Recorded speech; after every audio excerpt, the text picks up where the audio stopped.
ఇవాళ చాలా స్పీడ్ గా ఎక్కిపోతుంది ఏమిటిదంతా?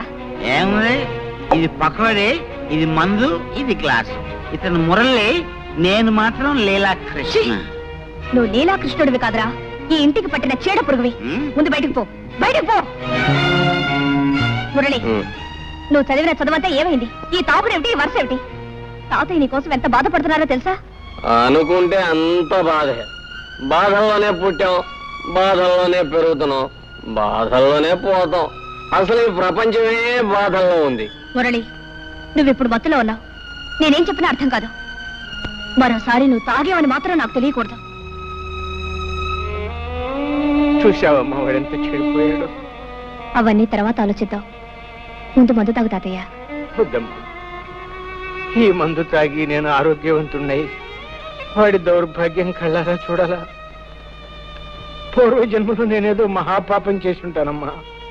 అందుకనే ఆ భగవంతుడు మనవణ్ణి నాకు విడిచిపెట్టి ఉన్న కొడుకుని కోడల్ని తీసుకుని వెళ్ళిపోయాడు. అయినా తట్టుకున్నాను.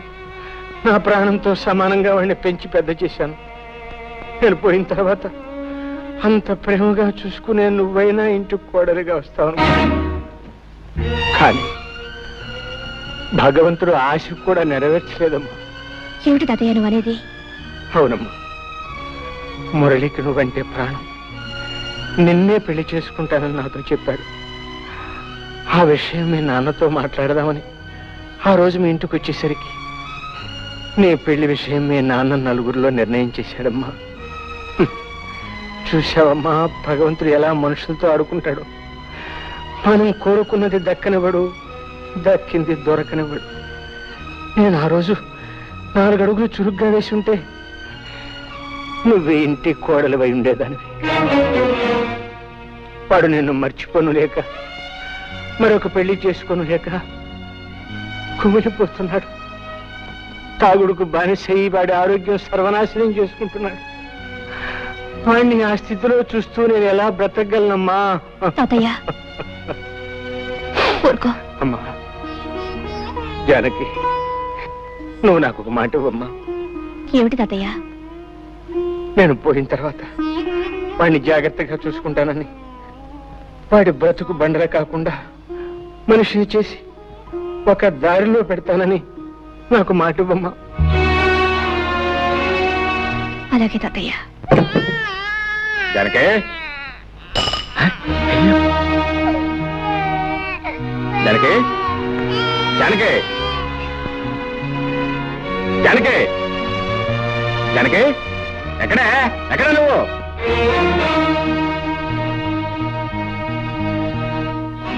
ఎక్కడికి వెళ్ళావు? తాతయ్య గారింటికి వెళ్ళాను.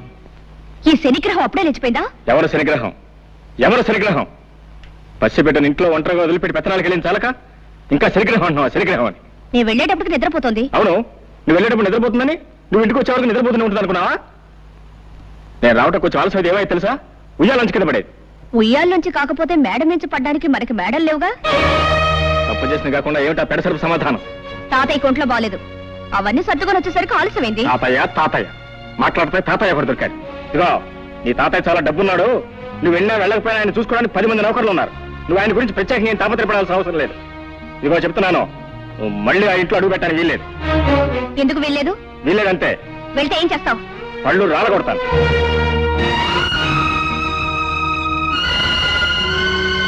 అమ్మా, జానకమ్మ గారు. ఏమిటి రావాలమ్మా ఇలా వచ్చావు? తాతయ్య గారు ఇప్పుడే పోయారమ్మా. తాతయ్య?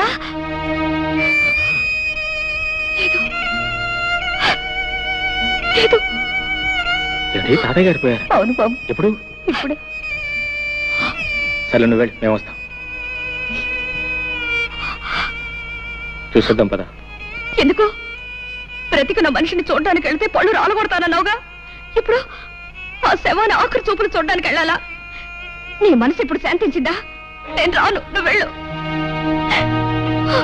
నీ కూతురు కాపురం ముచ్చట్లు విన్నావా? ఏమిటండి? అల్లుడి మంచితనం చూసుకుని ఇష్టం వచ్చినట్టు పిచ్చి పిచ్చి వేషాలు వేస్తుందట. ఎవరు చెప్పారు మీకు? మన సంగతులు ఊరందరికీ తెలిసేదాకా మందాక రావు. ఒకసారి వెళ్ళి మందలించిరా. చిచి, వెధవ బ్రతకైపోయింది. ఓ సుఖం లేదు, సంతోషం లేదు. ఈ శనిగ్రహం ఏడుపుతను మాయగారి వంటతోనే నా ప్రాణాలు పోతున్నాయి. ఏయ్ నోర్మి నోర్మి, ఎందుకలా ఏడుస్తున్నావు? ఎందుకు ఏడుస్తున్నావు? నిన్ను కొట్టేనండి చూడు. చాలా చాలేవే బడాయి. నోరులేని ప్రస్తుతానికి నీ బెదిరింపులు తెలుస్తాయా? నోరెందుకు లేదు? పెంకులు ఎగిరిపోయేలా ఏడవడానికి పెద్ద నోరేసుకుని మరీ పుట్టింది. శని శని శనిగ్రహం అని. నోర్మై, ప్రస్తుతాన్ని పట్టుకుని శని శని అంటావు. బుద్ధి లేదు నీకు? ఆడదన్న తర్వాత కాస్త ఓర్పు సహనం ఉండాలి. కానీ అవతల బారేస్తే ఎదుగుతారా? నేను నీలాగే చిరాకు పడి ఉంటే ఇంత దానివి అయ్యేదానివే. నేను దీనిలాగే ఏడ్చుంటే నీకు తెలిసేది. ఏడవలేదే పాపం, పక్క నవ్వుతూ ఉండేదానివి. దీనికంటే ఎక్కువే గొడవ చేసేదానివి. సర్లే, దీనికి పాలు పెట్టి నిద్రపుచ్చుతాను. వంట నాకు వచ్చి తీసుకెళ్ళు. అమ్మయ్యా రక్షించావు. అమ్మా సాయంత్రం దాకా తీసుకురాకు. పీడ వదిలింది. అంతేగా? అవును. నిన్నొక ప్రశ్న అడుగుతాను, సమాధానం చెప్తావా? ఏమిటది? నువ్వు సుఖంగా సంతోషంగా కాపురం చేస్తున్నావా? నిజం చెప్పు. నాకు తెలుసు నువ్వు చెప్పలేవు. నిన్ను నువ్వు మోసం చేసుకుని అబద్ధం చెప్పలేవు. నీ కాపురం సుఖంగా లేదు. సందర్భం వచ్చింది కాబట్టి ఒక నిజం చెప్తాను.